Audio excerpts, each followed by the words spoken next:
communiste a bien compris. Il faut faire le silence. Lorsque Xi Jinping est arrivé au pouvoir, il a annoncé 7 tabous.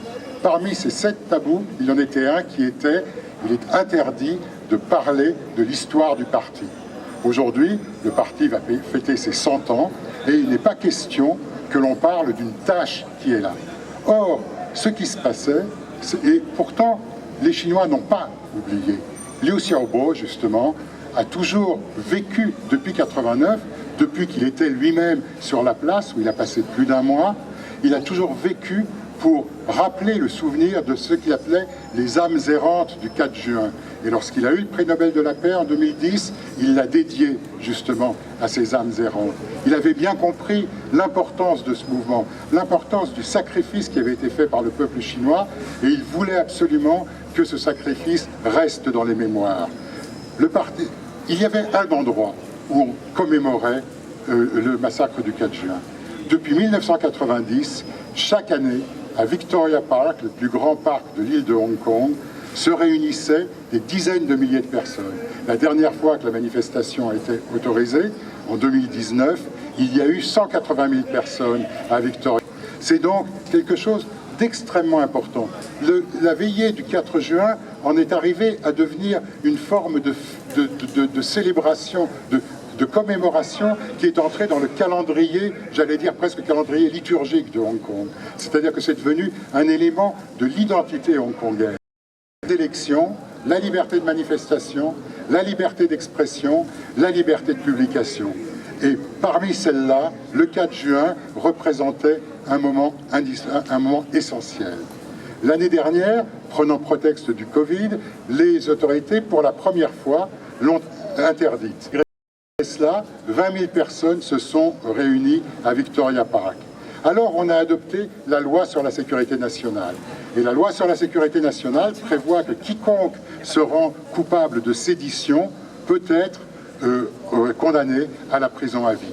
Les autorités policières de Hong Kong ont rappelé que simplement arborer une bougie ou bien être habillé en noir autour de Victoria Park pouvait être considéré comme violant l'interdiction de la manifestation et peut-être violant la sécurité nationale.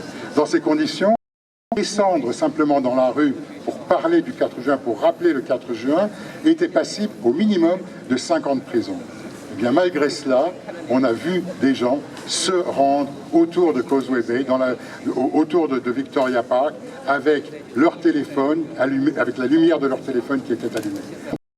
Bien sûr, le Parti communiste cherche à effacer cet événement.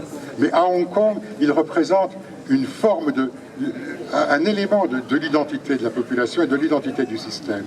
Dans ces conditions, les gens ont cherché quand même à célébrer, à rappeler cet événement qui est essentiel dans l'histoire de la Chine.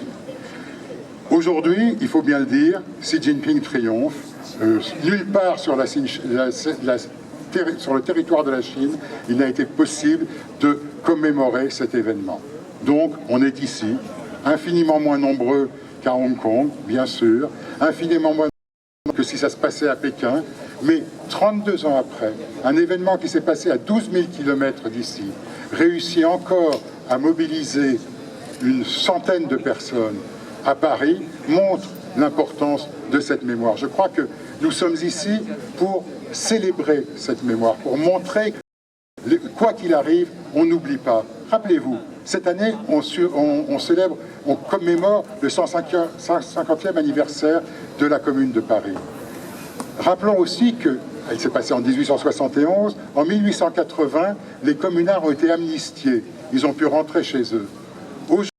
32 ans après le massacre de Tiananmen, un certain nombre de personnes qui ont été exilées à cette époque sont encore ici et ne peuvent toujours pas rentrer en Chine.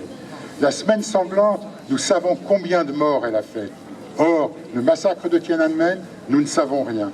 Le Parti communiste a remporté un grand succès permettant d'effacer toute information sur cette mémoire. Mais nous sommes là pour continuer à dire, pour continuer à essayer de comprendre ce qui s'est passé, pour essayer de maintenir vivante la mémoire de cet événement. Je vous remercie.